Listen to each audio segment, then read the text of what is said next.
नमस्कार दोस्तों, मैं हूं आपकी दोस्त शिखा। हमारे आज के इस सेशन में हम दिनांक 29 जुलाई से 4 अगस्त तक के रोजगार और निर्माण समाचार पत्र को डिस्कस करेंगे। तो शुरू करते हैं दोस्तों।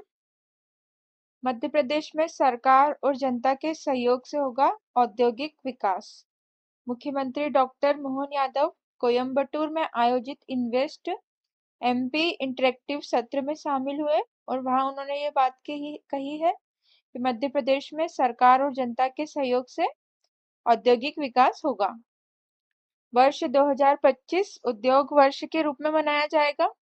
मुख्यमंत्री ने कहा कि मध्य प्रदेश में भी टेक्सटाइल एवं गारमेंट इंडस्ट्री, ऑटोमोबाइल एवं इंजीनियरिंग उद्योग तेजी से विकसित हो रहे हैं। इन क्षेत्रों में अपार संभावनाएं हैं और कहा कि उद्योगपतियों के लिए मध्य प्रदेश में निवेश कर अपने व्यापार व्यवसाय को नई ऊंचाइयों तक पहुंचाने का सबसे उपयुक्त समय है।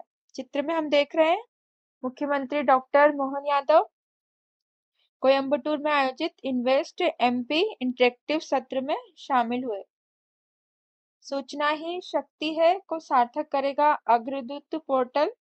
भोपाल से खबर है, मध्य प्रदेश सरकार के मुख्यमंत्री डॉक्टर मोहन यादव के नेतृत्व में पारदर्शिता के साथ नागरिकों तक पहुंच बनाने एवं लाभार्थियों को योजनाओं संबंधी जानकारी भेजने के लिए संचार क्रांति का उपयोग कर रही है।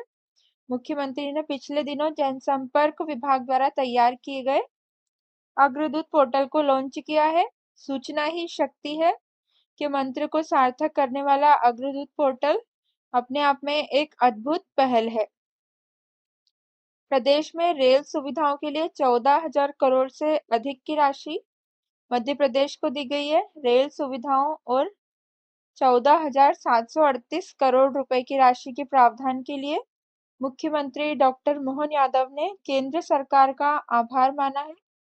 मुख्यमंत्री ने कहा कि प्रधानमंत्री श्री नरेंद्र मोदी और रेल मंत्री श्री अश्वनी वैष्णव ने मध्य प्रदेश के हितों को ध्यान रखा है। पिछड़ा वर्ग अल्पसंख्यक विभाग के संभागीय कार्यालय शुरू होंगे। पिछड़ा वर्ग एवं अल्पसंख्यक कल्याण विभाग के संभाग स्तर पर संभागीय कार्यालय शुरू करने के लिए शासन स्तर पर पहल होगी। राज्य मंत्री श्रीमती कृष्णा गौर ने कहा ये बात। प्रदेश के जनजातीय क्षेत्रों में खुलेंगे 94 सीएम राइस स्कूल। प्रदेश के जनजातीय वर्ग के बच्चों की शिक्षा दीक्षा और इनके सर्वांगीण विकास के लिए राज्य सरकार कृत संकल्पित होकर कार्य कर रही है। सरकार ने जनजातीय बहुल अंचलों तथा जिलों में बच्चों की बेहतर एवं गुणवत्तापूर्ण शिक्षा व्यवस्था के लिए 94 सीएम राइस स्कूल स्थापित करने का निर्णय लेकर भी काम प्रारंभ कर दिया है। अन्याय तथा अधर्म से लड़ना सिखाते हैं गुरु। ये गुरु पूर्णिमा के अवसर पे कहा गया। आचार्य संदीपनी इसका बेहतर उदाहरण है। ग्रामीण पथ रोशन योजना से युवाओं का होगा कौशल विकास। ये एक योजना है जो कि मध्य प्रदेश में शुरू हुई है। ग्रामीण पथ रोशन योजना कौशल विकास को रोजगार से जोड़ने के लिए मध्य प्रदेश राज्य मुक्त ओपन शिक्षा बोर्ड ने ग्रामीण पथ रोशन योजना प्रारंभ की है। इस योजना से 18 से 45 वर्ष आयु समूह के कक्षा 10वीं तक के शिक्षित बेरोजगार युवाओं को रूफटॉप सोलर प्लांट की स्थापना का प्रशिक्षण निशुल्क दिलाया गया है। टेक्सटाइल का अत्याधुनिक स्किल डेवलपमेंट सेंटर जबलपुर में स्थापित होगा। मुख्यमंत्री ने ये बात कही है। मध्य प्रदेश में अनेक क्षेत्रों में उद्योग स्थापना का कार्य प्राथमिकता से किया जाएगा और टेक्सटाइल के लिए जबलपुर में स्थापित किया जाएगा। अगले पेज पे आ जाते हैं दोस्तों। इसमें हमको पिछले हफ्ते की खबरें दे रखी है दिनांक सहित। 20 जुलाई अब दुबई में भी यूपीआई से कर सकेंगे भुगतान। संयुक्त अरब अमीरात में भी यूएई में अब भारतीय नागरिक यूपीआई की मदद से भुगतान कर सकते हैं। यह सेवा यूएई के अल माया सुपरमार्केट में शुरू हो गई है। अलमाया के यूएई में कई जगह आउटलेट है। यूएई में नेटवर्क के पॉइंट ऑफ सेल टर्मिनलों के माध्यम से क्यूआर कोड आधारित यूपीआई भुगतान होगा। भारत में अमेरिका के राजदूत एरिक गारसेटी ने कहा कि रूस और यूक्रेन के साथ मजबूत संबंध रखने वाला भारत दोनों देशों के बीच संघर्ष को सुलझाने में एक बड़ी भूमिका निभा सकता है। इस मामले पर निर्णय लेना विश्व के सबसे बड़े लोकतंत्र पर निर्भर करता है। 21 जुलाई स्ट्रीट फूड विक्रेताओं के लिए पंजीकरण शुल्क माफ करेगा। एफएसएसएआई केंद्रीय स्वास्थ्य मंत्री श्री जगत प्रकाश नड्डा ने खाद्य नियामक food safety and standard authority of India FSSAI को स्ट्रीट फूड विक्रेताओं को 100 रुपए का पंजीकरण शुल्क को माफ करने का निर्देश दिया है। 22 जुलाई भारत में H125 हेलीकॉप्टर बनाएगी एयरबस। यूरोपीय कंपनी एयरबस ने भारत में मेक इन इंडिया के तहत H125 हेलीकॉप्टरों के उत्पादनों की अंतिम असेंबली लाइन स्थापित करने के लिए 8 स्थानों को चुन लिया है। यह सुविधा एकल इंजन H125 के लिए चौथी फाइनल असेंबली लाइन होगी। अगली खबर, केदारनाथ धाम पैदल यात्रा मार्ग पर पहाड़ी पर भूस्खलन होने से 3 तीर्थयात्रियों की मौत हो गई है और 5 घायल हो गए।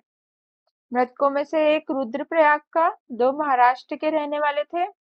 पहाड़ी से गिरे पत्थरों और मलबे की चपेट में आकर महाराष्ट्र एवं गुजरात के 5 तीर्थयात्री घायल और यह हादसा कुंड से 3 किलोमीटर आगे चीरबासा क्षेत्र में हुआ है दोस्तों। 23 जुलाई इसरो ने किया एयर ब्रीदिंग प्रोपल्सन सिस्टम का सफल परीक्षण। भारतीय अंतरिक्ष अनुसंधान संगठन इसरो ने एयर ब्रीदिंग प्रोपल्सन तकनीक की दूसरी प्रायोगिक उड़ान का सफलतापूर्वक परीक्षण किया है। यह उड़ान परीक्षण अंतरिक्ष यान पर 2 चरणों वाले सबसे भारी RH-560 साउंडिंग रॉकेट का उपयोग करके एयर ब्रीदिंग प्रोपल्शन तकनीक के प्रदर्शन के लिए किया गया है। प्रणोदन प्रणालियों को RH-560 साउंडिंग रॉकेट के दोनों ओर समान रूप से लगाया गया है। बांग्लादेश में आरक्षण को लेकर जारी हिंसा बांग्लादेश के सुप्रीम कोर्ट के फैसले के बाद थम गई है, लेकिन देश में इंटरनेट और मोबाइल डाटा पर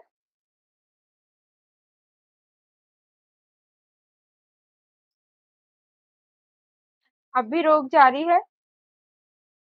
सुप्रीम कोर्ट ने विवाद और हिंसा का कारण बनी आरक्षण व्यवस्था के प्रावधानों को बदलकर 93% सरकारी नौकरियों को मेरिट के आधार पर भरने का आदेश दिया है। 24 जुलाई की खबरें, छात्रों की वापसी के लिए बांग्लादेश सीमा पर बनाया गया है एकीकृत चेक पोस्ट। सीमा सुरक्षा बल बीएसएफ ने बांग्लादेश के हिंसाग्रस्त क्षेत्रों से छात्रों की सुरक्षित वापसी के लिए भारत बांग्लादेश की सीमा पर एक एकीकृत चेक पोस्ट आईसीपी पर विशेष सहायता डेस्क स्थापित किए हैं। बांग्लादेश में आरक्षण के खिलाफ प्रदर्शन ने हिंसक रूप ले लिया है। बीएसएफ ने बताया कि अब तक 572 भारतीय, 133 नेपाली और 4 भूटानी छात्रों की वापसी में सहायता की है। बांग्लादेश में फंसे गुजरात के 14 मेडिकल छात्र सुरक्षित घर लौट आए हैं। गुजरात के मुख्यमंत्री श्री भूपेंद्र पटेल ने राज्य सरकार की संस्था एनआरजी फाउंडेशन को फंसे हुए छात्रों को पता लगाने में सहायता करने का निर्देश दिया है।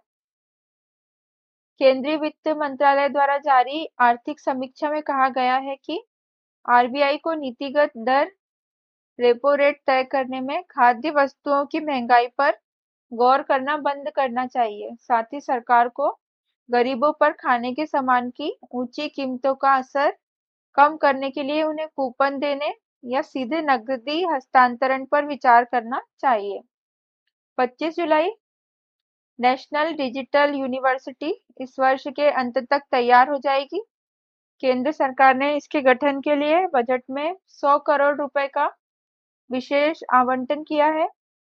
यह बजट विश्वविद्यालय से जुड़े इंफ्रास्ट्रक्चर एवं अध्ययन सामग्री आदि जुटाने पर खर्च होगा।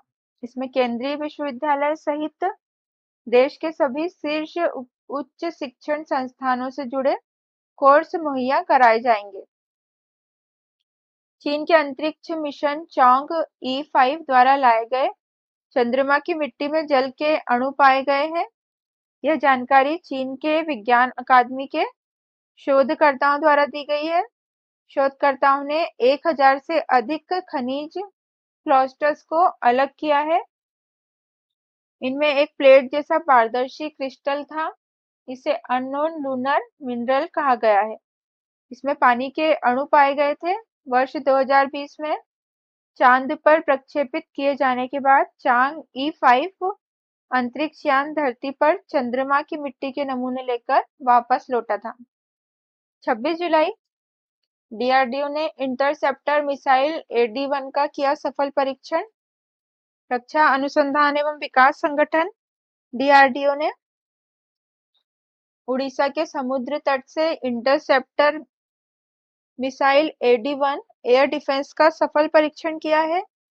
परीक्षण के लिए पहले चांदीपुर में अब्दुल कलाम द्वीप स्थित लॉन्च पैड से पृथ्वी 2 न्यूक्लियर बैलिस्टिक मिसाइल टारगेट के रूप में दागी गई और इसके 4 मिनट बाद ही भद्रक जिले के धामरा में स्थित परीक्षण केंद्र से इंटरसेप्टर मिसाइल AD-1 लॉन्च की गई।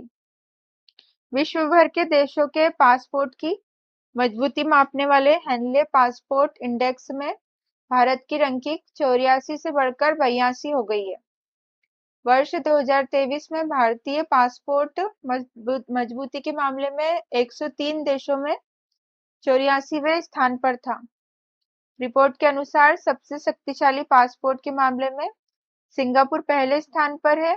सिंगापुर के नागरिक 195 देशों में बिना वीजा के जा सकते हैं दोस्तों। इसके बाद सिंगापुर के बाद फ्रांस, इटली, जर्मनी, स्पेन और जापान दूसरे स्थान पर है, जहां प्रत्येक को 192 गंतव्यों तक बिना वीजा के प्रवेश की सुविधा मिलती है।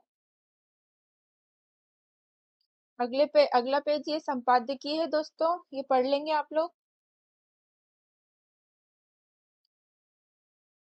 शिष्य निर्माण और राष्ट्रीय भक्ति की अद्वितीय मिसाल है आचार्य संदीपनी। ये गुरु पूर्णिमा के अवसर पर कहा गया है दोस्तों, गुरुओं को नमन करते हुए। प्रदेश के सभी अंचलों में औद्योगिक गतिविधियों के विस्तार के लिए राज्य सरकार प्रतिबद्ध है। जबलपुर में जो नई खुल रही है सेक्टर, उसके संबंध में मुख्यमंत्री डॉक्टर मोहन यादव ने रीजनल इंडस्ट्री कॉन्क्लेव में उद्योग समूह के प्रतिनिधियों से चर्चा करते हुए कहा, दिव्यांग विद्यार्थियों के बेहतर भविष्य के लिए सरकार संकल्पबद्ध है। श्री राजेंद्र शुक्ल, रीवा के उप मुख्यमंत्री, रीवा से ये खबर है दोस्तों, उप मुख्यमंत्री श्री राजेंद्र शुक्ल ने शासकीय मुख्य बधिर विद्यालय रीवा में आयोजित समारोह में 84 दिव्यांग विद्यार्थियों को निःशुल्क लैपटॉप प्रदान किए। श्री शुक्ल ने कहा कि दिव्यांग विद्यार्थी प्रतिभा में किसी से कम नहीं है। योजनाओं का लाभ पात्र व्यक्ति को मिले। राज्य शासन की योजनाओं का लाभ अंतिम पंक्ति के अंतिम व्यक्ति को मिले। इसी उद्देश्य से इस प्रकार के शिविर विभिन्न कार्यालयों पर आयोजित किए जा रहे हैं। प्रधानमंत्री ने विश्व में भारतीय प्राचीन संस्कृति का परचम लहराया है। अगले पेज पे आ जाते हैं दोस्तों। नागरिकों के विकास और बेहतर स्वास्थ्य के लिए प्रतिबद्ध है मध्य प्रदेश सरकार। मुख्यमंत्री डॉक्टर मोहन यादव ने हमीदिया अस्पताल परिसर का निरीक्षण कर दिए जरूरी दिशा निर्देश। राज्य सरकार विकास के साथ नागरिकों के बेहतर स्वास्थ्य के लिए प्रतिबद्ध है, इसलिए समय समय पर चिकित्सालयों का निरीक्षण किया जा रहा है। राज्य सरकार द्वारा दी जाने वाली धनराशि का समुचित उपयोग हो, सभी अधिकारी गुणवत्ता और दक्षता के साथ यह कार्य करें। नर्सिंग कॉलेजों की मान्यता प्रक्रिया पर लगी रोक हटी, अब एडमिशन ले सकेंगे छात्र। विकसित भारत के लक्ष्य को समर्पित है केंद्रीय बजट, मुख्यमंत्री जी ने कहा। मुख्यमंत्री ने गणित ओलंपियाड में उत्कृष्ट प्रदर्शन पर बधाई दी। मुख्यमंत्री डॉक्टर मोहन यादव ने कोयम्बटूर में उद्योगपतियों के साथ जो इंटरेक्शन किया था उसकी ये तस्वीर है दोस्तों। अन्नदाताओं की समृद्धि का आधार है खेती। भारतीय लोकतंत्र की एकता विश्व के लिए उदाहरण है। अब लाडली बहनों को 1250 रुपए के अतिरिक्त सावन में 1 अगस्त को 250 रुपए और मिलेंगे रक्षाबंधन के अवसर पर। विद्यार्थियों के लिए काउंसलिंग व्यवस्था शुरू की गई। स्कूल शिक्षा मंत्री श्री उदय प्रताप सिंह ने कहा कि प्रदेश में नई शिक्षा नीति 2020 का क्रियान्वयन प्रभावी ढंग से किया जा रहा है और विद्यार्थियों की काउंसलिंग की जाएगी। मध्य प्रदेश आईटी, आईटीईएस और ईएसटीएम निवेश संवर्धन नीति 2023 में संशोधन करने को मिल गई है स्वीकृति। मंत्रिपरिषद का निर्णय है ये। मुख्यमंत्री डॉक्टर मोहन यादव की अध्यक्षता में मंत्रालय में मंत्री परिषद की बैठक संपन्न हुई। स्किल सेल के लिए संवेदनशील क्रियान्वयन की आवश्यकता है। उच्च शिक्षा, तकनीकी शिक्षा एवं आयुष मंत्री श्री इंदर सिंह परमार ने मंत्रालय स्थित प्रतिकक्ष में आयुष विभाग की समीक्षा की। सिकल सेल एनीमिया उन्मूलन के लिए प्रयुक्त कार्यों एवं आगामी कार्य योजना पर व्यापक चर्चा की गई। नर्मदापुरम के रेशम के धागे से बनेंगी दवाइयां और शहरी बैंडेज। रेशम के धागे से दवाइयां और शहरी बैंडेज बनाने के लिए नर्मदापुरम सिल्क इंक्यूबेटर एवं शासकीय सरदार वल्लभ भाई पटेल पॉलिटेक्निक कॉलेज भोपाल के बीच मेमोरेंडम ऑफ अंडरस्टैंडिंग हुआ है, एमओयू किया गया है कि रेशम के धागों से अब दवाइयां और बैंडेज बनाए जाएंगे दोस्तों। लोक परिसंपत्तियों का बेहतर प्रबंधन किया जाएगा। मध्य प्रदेश और प्रदेश के बाहर अन्य राज्यों में प्रदेश सरकार की परिसंपत्तियों का उपयोग और बेहतर प्रबंधन का कार्य सुनिश्चित किया जाएगा। स्वावलंबन भारतीय गांवों की मुख्य शक्ति है, मुख्यमंत्री जी ने कहा ये बात। अब हम अगले पेज पे आ जाते हैं दोस्तों। इसमें कुछ अंतरराष्ट्रीय खबरें दी हुई है हमें जो कि एग्जाम की दृष्टि से इम्पोर्टेंट है। पावर फाइनेंस कॉर्पोरेशन के बने निदेशक वित्त संदीप कुमार बने। दोस्तों ये नाम आप लोग को याद रखना है कि ऑब्जेक्टिव में पूछा जाता है।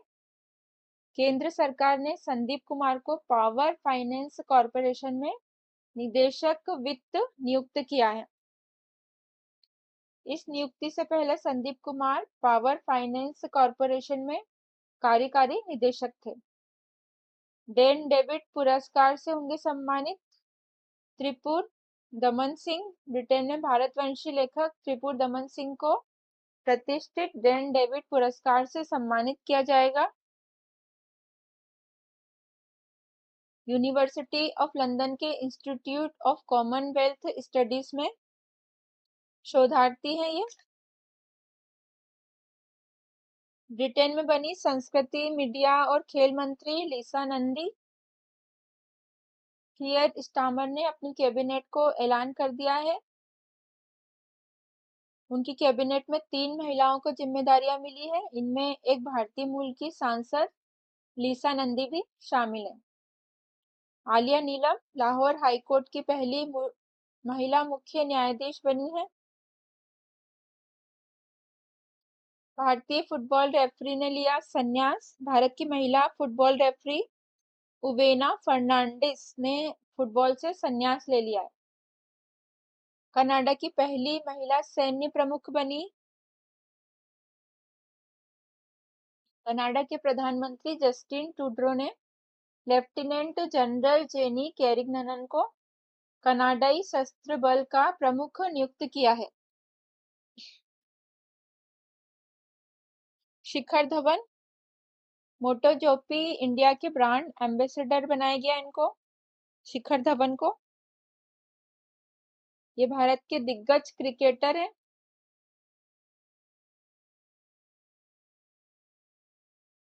दुनिया की पहली मिस एआई वर्ल्ड बनी है केजा लेली। चित्र में हम देख रहे हैं, ये एआई है एक, जो कि मिस एआई वर्ल्ड बन चुकी है। मोरक्को की आर्टिफिशियल इंटेलिजेंस जनरेटेड मॉडल केंजा लेली दुनिया की पहली मिस एआई वर्ल्ड चुनी गई। पृथ्वी से 17 गुना बड़ा महासागर वाला ग्रह मिला है। LHS 1140b वैज्ञानिकों ने एक ऐसे ग्रह की खोज की है जो कि पृथ्वी से 17 गुना बड़ा और महासागर वाला है।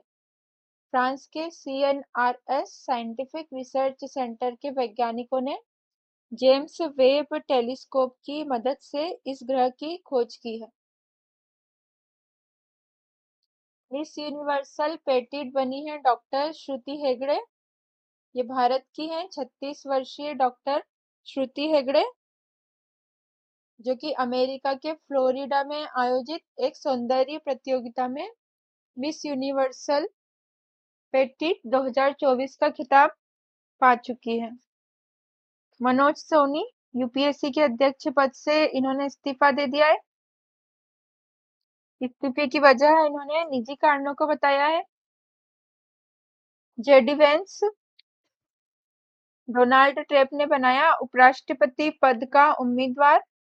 अमेरिका में राष्ट्रपति पद के दावेदार और डेमोक्रेटिक पार्टी के नेता डोनाल्ड ट्रंप ने ओहायो के सीनेटर जेडी वेंस को उपराष्ट्रपति पद के लिए उम्मीदवार चुना है। महिलाओं की 2000 मीटर रेस में बनाया विश्व रिकॉर्ड जेसिका हल ने। ऑस्ट्रेलिया की महिला धाविका जेसिका हल्क ने महिलाओं की 2000 मीटर दौड़ में एक नया विश्व रिकॉर्ड बनाया है दोस्तों। इंग्लैंड के फुटबॉलर टीम के कोच ने इस्तीफा दिया। गैरेथ साउथगेट इंग्लैंड की फुटबॉल टीम के कोच, इन्होंने अपने पद से इस्तीफा दे दिया है।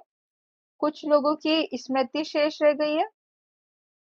कन्नड़ अभिनेत्री अपर्णा वास्तारे का निधन हो गया है। पाकिस्तान के पूर्व क्रिकेटर बिली इबादुल्ला का भी निधन हो गया है। अब हम अगले पेज पे आ जाते हैं दोस्तों। जैसा कि हम रोजगार निर्माण में ये सीरीज कर रहे हैं, जिसमें हर हफ्ते हम मध्य प्रदेश का एक जिला पढ़ते हैं, तो इस हफ्ते में हम इंदौर के बारे में चर्चा करेंगे दोस्तों। ये मालवा के पठार पर स्थित छोटी नदी के रूप में सरस्वती और खान नदी के तट पर स्थित है। इसे इंद्रेश्वर भी कहते हैं। इंद्रेश्वर के नाम पर ही नाम इसका इंदौर पड़ा। मध्य भारत में मध्य प्रदेश राज्य का ये सबसे बड़ा शहर है। जनसंख्या की लगभग 32,76,697 है। मध्य प्रदेश की व्यावसायिक राजधानी है। इतिहास की बात करें तो यहाँ के संस्थापकों के पूर्वज मालवा के वंशानुगत जमींदार और स्वदेशी भूस्वामी थे। होलकर के आगमन के बाद भी एक हाथी, निशान, डंका और गाड़ी सहित अपनी संपत्ति को इन्होंने बनाए रखा। दशहरा की पहली पूजा करने का अधिकार भी बरकरार रखा। मुगल काल के दौरान इन परिवारों को औरंगजेब, आलमगीर और फर्रुखशहर ने अपने जागीर के अधिकारों की पुष्टि करते हुए सनद दी थी। मध्य प्रदेश के पश्चिमी क्षेत्र पर स्थित इंदौर प्रदेश के सबसे महत्वपूर्ण वाणिज्यिक केंद्रों में से एक है। मल्हारराव होलकर ने 1733 में मालवा की विजय के बाद इंदौर को प्राप्त किया था। ईस्ट इंडिया कंपनी के आगमन के साथ इंदौर के इतिहास में तीव्र मोड़ आया। होलकरों ने 1803 में अंग्रेजों के खिलाफ युद्ध में भाग लिया। अंततः 1817-18 में तीसरे आंग्ल मराठा युद्ध में होलकर राजवंश को हार का सामना करना पड़ा और अपने शासन के प्रदेशों का बड़ा हिस्सा छोड़ना पड़ा। स्वतंत्रता के बाद 1947 में यह भारत गणराज्य में शामिल हो गया इंदौर। फिर हम इसके मुख्य स्थानों की बात करें तो राजवाड़ा, ये राजवाड़ा महल इंदौर पर्यटन के प्रमुख आकर्षणों में से एक है। होलकर राजवंश के शासकों की ऐतिहासिक हवेली है ये। इसका निर्माण लगभग 200 साल पहले हुआ था। वर्तमान में यह महल पर्यटकों के लिए एक विशेष आकर्षण रखता है। इस महल की वास्तुकला फ्रेंच, मराठा और मुगल वास्तुशैलियों का मिश्रण है। यह शहर के बीचों बीच स्थित है। इसका प्रवेश द्वार सुंदर तथा भव्य है। एक विशाल तोरण महल के प्रवेश द्वार के रूप में स्थित है यहाँ पर। महात्मा गांधी हॉल इंदौर की ऐतिहासिक इमारतों में से एक है। इसका निर्माण 1904 में करवाया गया था। किंग एडवर्ड हॉल रखा गया था इसका नाम। भारत की स्वतंत्रता के बाद इस भव्य हॉल का नाम 1948 में बदल के महात्मा गांधी हॉल कर दिया गया। भारतीय गोथिक शैली में निर्माण किया गया है दोस्तों इसका। मुंबई के चार्ल्स फ्रेडरिक स्टीवंस ने डिजाइन किया था। ये हॉल काफी बड़ा है। एक समय में इसमें 2000 लोग इकट्ठे हो सकते हैं। बच्चों के लिए पार्क और पुस्तकालय भी है। लाल बाग महल इंदौर के सबसे शानदार महलों में से एक है। यह महल खान नदी के तट पर 3 मंजिला इमारत के रूप में है। इस महल का निर्माण महाराजा शिवाजी राव होलकर ने करवाया था। इसका उपयोग होलकर शाही परिवार के द्वारा मेजबानी में किया जाता था। केंद्रीय संग्रहालय यह अपने इंदौर शहर की विरासत को सहेजे हुए है। इस संग्रहालय को केंद्रीय संग्रहालय के नाम से भी जाना जाता है। यहाँ पर हिंदू और जैन धर्म की कई मूर्तियां हैं। जानापाव कुटी जानापाव को जानापाव कुटी भी कहा जाता है, जो कि समुद्र तल से 881 मीटर की ऊंचाई पर एक पर्वत है और इंदौर मुंबई राजमार्ग पर स्थित एक प्रसिद्ध पर्यटन स्थल है। महर्षि परशुराम जी की जन्म स्थली है। अपनी प्राकृतिक सुंदरता और साहसिक मार्गों के लिए ट्रेकर्स के बीच काफी लोकप्रिय है। कालामंडल अभयारण्य मध्य प्रदेश का सबसे पुराना अभयारण्य है। यहाँ के हिरण, जंगली बाघ और विशेष किस्म के पक्षी इस अभयारण्य में वनों का आधार प्रदान करती है। पर्यटन स्थलों की बात कर लें तो अन्नपूर्णा मंदिर, जो कि तीर्थ यात्रियों के लिए आस्था का स्थल है, पर्यटकों के लिए आकर्षण का केंद्र है, देवी अन्नपूर्णा को समर्पित है।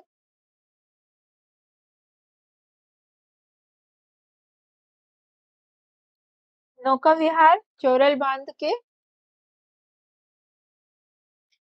डैम इंदौर जिले के महू में चोरल डैम है। नर्मदा नदी के बैक वाटर में निर्मित है। यहाँ पर नौका विहार भी होती है दोस्तों। ये एक पिकनिक स्थल है। डॉक्टर बाबा साहब अम्बेडकर की जन्मभूमि है महू। ये भी देखने योग्य है। पाताल पानी जलप्रपात इंदौर जिले की महू तहसील में है। लगभग 300 फीट ऊंचा है ये। आसपास का क्षेत्र एक लोकप्रिय पिकनिक और ट्रैकिंग स्थल है। खजाना मंदिर इंदौर शहर और आसपास के अन्य शहरों के नागरिकों के लिए खजराना गणेश मंदिर आस्था का केंद्र है। इसका निर्माण रानी अहिल्याबाई होलकर ने करवाया था। प्रमुख फसलों की बात करें तो गेहूं, सोयाबीन और प्याज है यहाँ पे प्रमुख फसलें। त्योहारों की बात करें तो अनंत चतुर्दशी काफी प्रसिद्ध है यहाँ पर। दूर दूर से लोग आते हैं झांकी देखने। रंग पंचमी धुलंडी या होली के 5 दिन बाद मनाई जाती है, जो कि यहाँ पर प्रसिद्ध है। तो दोस्तों ये इंदौर की बात हो गई। अगले पेज पे आ जाते हैं। विपरीत परिस्थितियों को परास्त कर हासिल की है सफलता।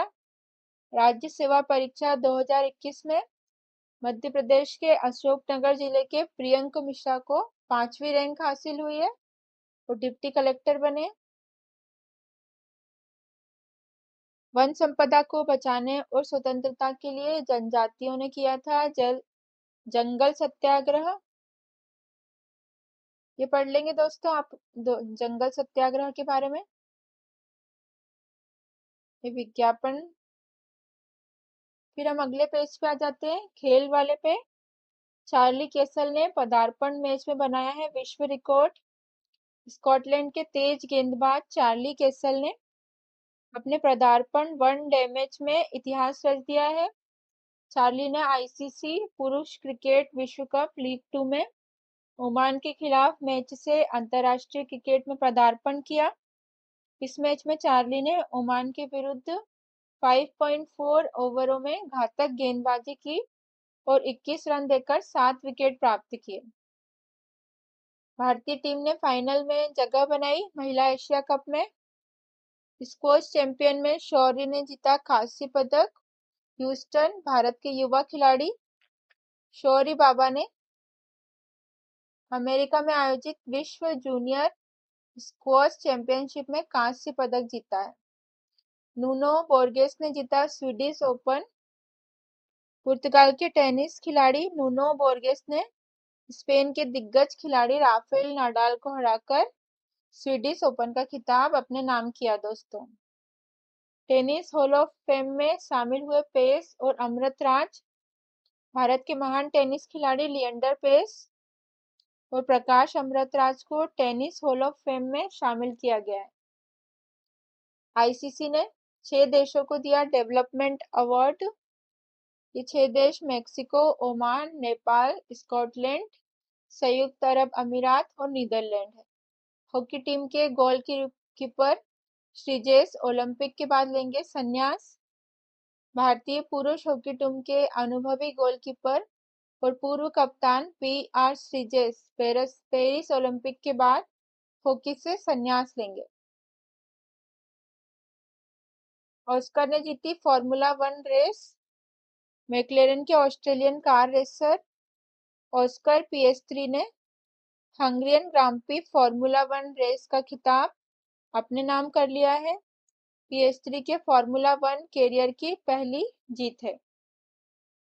खेलो इंडिया के लिए 900 करोड़ रुपए आवंटित किए गए हैं केंद्रीय बजट से। अंतिम पेज पे आ जाते हैं दोस्तों। युवाओं के लिए रोजगार, कौशल और अन्य अवसरों के लिए प्रधानमंत्री की 5 योजनाओं की सौगात है। केंद्रीय वित्त एवं कॉर्पोरेट कार्य मंत्री श्रीमती निर्मला सीतारमण ने संसद में केंद्रीय बजट 2024-25 पेश किया और कहा कि पिछले 5 वर्षों में सार्वजनिक निवेश में वृद्धि के परिणाम स्वरूप भारत में स्वच्छता और जलापूर्ति सहित भौतिक और डिजिटल संपर्क तथा सामाजिक अवसंरचना में महत्वपूर्ण वृद्धि हुई है। गरीब किसानों को समृद्धि की राह पर ले जाएगा बजट। प्रधानमंत्री श्री नरेंद्र मोदी जी। केंद्रीय बजट 2024-25 पर प्रधानमंत्री श्री नरेंद्र मोदी ने प्रतिक्रिया देते हुए कहा कि यह बजट देश को नई ऊंचाइयों पर ले जाएगा। इंडियन ऑयल ने भारतीय नौसेना को हाइड्रोजन बस की भेंट की है। भारत सरकार की हरित पहल और राष्ट्रीय हरित हाइड्रोजन मिशन के तत्वावधान में भारतीय नौसेना और इंडियन ऑयल कॉरपोरेशन लिमिटेड के प्रयास से आईओसीएल द्वारा परीक्षण और प्रदर्शन के लिए हाइड्रोजन ईंधन वाली बस भारतीय नौसेना को सौंपी गई। अमेरिका में राष्ट्रपति चुनाव के नए सर्वे। राष्ट्रपति चुनाव में ट्रंप को कमला हैरिस देंगी बड़ी चुनौती। अमेरिका में 5 नवंबर को राष्ट्रपति पद के लिए चुनाव होने। ऐसे में रिपब्लिकन की ओर से डोनाल्ड ट्रंप और डेमोक्रेट्स की तरफ से कमला हैरिस मैदान में हैं। लेकिन बहुत संभावना है कि भारतीय मूल की हैरिस अब नवंबर में पूर्व रिपब्लिकन राष्ट्रपति ट्रंप का सामना करने के लिए डेमोक्रेटिक पार्टी की तरफ से उम्मीदवार होंगी। भारत के हिंद प्रशांत दृष्टिकोण और इष्ट नीति की आधारशिला है आसियान। विदेश मंत्री डॉक्टर एस जयशंकर लाओस की राजधानी वियंतियाने में आयोजित दक्षिण पूर्व एशियाई राष्ट्र संघ में बैठक में शामिल हुए। उन्होंने दक्षिण पूर्व एशियाई देशों के संगठन के साथ मिलकर भारत के राजनीतिक, आर्थिक और सुरक्षा सहयोग को बढ़ाने पर जोर देते हुए कहा कि आसियान भारत की एक्ट ईस्ट नीति और हिंद प्रशांत दृष्टिकोण की आधारशिला है। और उन्होंने कहा कि आसियान के साथ मौजूदा राजनीतिक, आर्थिक और सुरक्षा सहयोग देश की सर्वोच्च प्राथमिकता है। आसियान के 10 सदस्य हैं दोस्तों: Indonesia, Malaysia, Philippines, Singapore, Thailand, Brunei, Vietnam, Laos, Myanmar और कंबोडिया। यहाँ ये खत्म हो गया लेक्चर दोस्तों। लेक्चर को पूरा देखने के लिए बहुत बहुत धन्यवाद दोस्तों।